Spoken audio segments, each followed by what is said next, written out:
Hello everyone, welcome to our channel. Today we are studying Hindi व्याकरण. आज हम पढ़ रहे हैं हिंदी व्याकरण.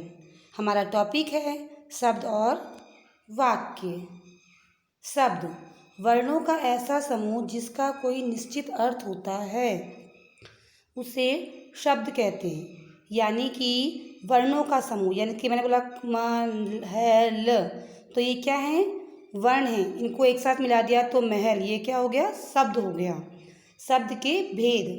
तो शब्द के भेद किस आधार पे करते हैं हम देखते हैं. पहला करते हैं उत्पत्ति के आधार पे, दूसरा प्रयोग के आधार पे, तीसरा रचना के आधार पे और चौथा अर्थ के आधार पे. अतः हम कह सकते हैं कि शब्दों के भेद चार आधार पे किए जाते हैं. उत्पत्ति के आधार पे, प्रयोग के आधार पे, रचना के आधार पे और अर्थ के आधार पर. उत्पत्ति के आधार पे भी शब्दों को चार भागों में बांटा जाता है: तत्सम, तद्भव, देशज और विदेशज. तत्सम शब्द यानी कि संस्कृत भाषा से निर्मित शब्द तत्सम शब्द कहलाती हैं. यानी इन संस्कृत शब्दों का प्रयोग हिंदी भाषा में ज्यों का त्यों किया जाता है. अतः जो शब्द संस्कृत में जिस प्रकार यूज़ होते हैं हिंदी में भी वह वैसे के वैसे ही यूज होते हैं, वैसा ही उनका प्रयोग किया जाता है.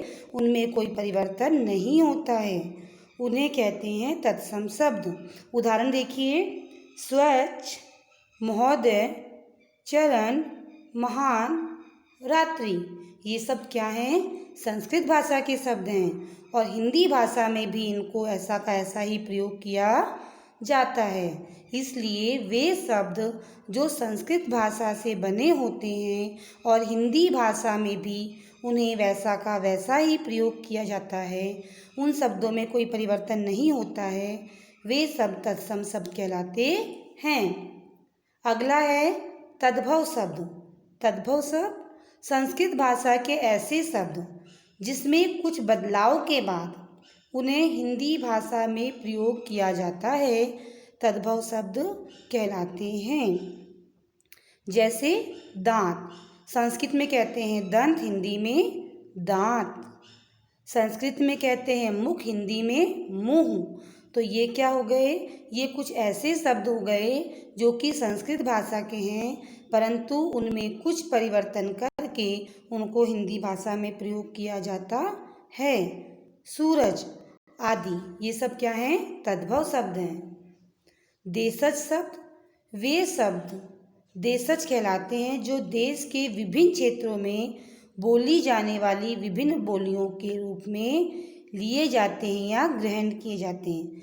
यानी कि हमारे देश के अलग अलग क्षेत्र में बोली जाने वाली बोलियों के शब्दों को जब हम अपनी मूल भाषा के रूप में प्रयोग करने लगते हैं तो वे सब देशज शब्द कहलाते हैं. जैसे पगड़ी, झाड़ू आदि. विदेशज शब्द हिंदी भाषा में कुछ ऐसे शब्द होते हैं जो विदेशी भाषाओं से लिए गए हैं और उन्हें विदेशज शब्द कहते हैं तथा उन शब्दों को हम उसी तरीके से अपने रोज़मर्रा की भाषा में यूज़ करते हैं, प्रयोग करते हैं. रेगुलर लैंग्वेज में हम उनको वैसा का वैसा ही यूज़ करते हैं. जैसे कि स्टेशन, डॉक्टर, रसीद, स्कूल आदि. ये सब क्या हैं? विदेशी शब्द हैं, पर इन्हें हम हिंदी भाषा में ऐसा का ऐसा ही प्रयोग करते हैं, अतः यह विदेशज शब्द कहलाते हैं.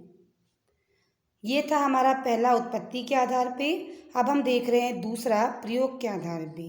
प्रयोग के आधार पे कितने भाग हैं? दो: विकारी शब्द और अविकारी शब्द. विकारी शब्द जिसके रूप में, लिंग में, वचन में तथा काल के कारण परिवर्तन होता है.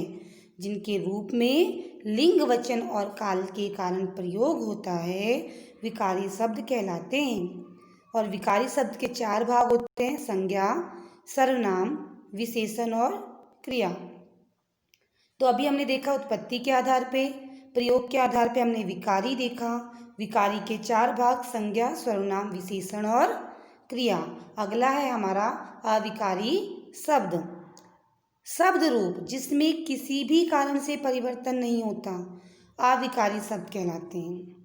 अविकारी शब्द भी 4 प्रकार के होते हैं: क्रिया विशेषण, संबंध बोधक, समुच्चय बोधक, विस्मयादि बोधक आदि। तीसरा है प्रकार है हमारा रचना के आधार पे। पहला उत्पत्ति के आधार पे, दूसरा प्रयोग के आधार पे, तीसरा रचना के आधार पे। तो रचना के आधार पे 3 भागों में बांटा गया है: रूढ़ शब्द, यौगिक शब्द और योगरूढ़ शब्द। रूढ़ शब्द, रूढ़ शब्द जिन शब्दों के टुकड़े नहीं किए जा सकते रूढ़ शब्द कहलाते हैं: महल, दूध, घर आदि।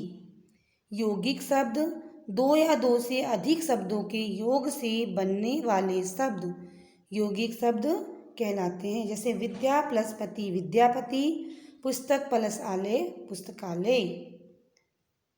योगरूढ़, योगरूढ़ शब्द 2 शब्दों के योग से बने वे शब्द हैं जो किसी अर्थ विशेष में रूढ़ हो जाते हैं, योगरूढ़ कहलाते हैं। जैसे 4 + पाई 4 पाई, यानी अगर अपन 4 और पाई देखेंगे यानी 4 पैसों की बात कर रहे हैं, पर इन दोनों को जब जोड़ देंगे 4 पाई यानी कि खटिया की बात कर रहे हैं। चौथा प्रकार है अर्थ के आधार पे। उत्पत्ति के आधार पे, प्रयोग के आधार पे, रचना के आधार पे और चौथा अर्थ के आधार पे। अर्थ के आधार पे 2 भागों में बांटा गया है: सार्थक शब्द और निरर्थक शब्द। सार्थक शब्द जिन शब्दों से किसी निश्चित अर्थ का बोध होता है उन्हें सार्थक शब्द कहते हैं। जैसे बादल, पाठशाला, पंकज आदि।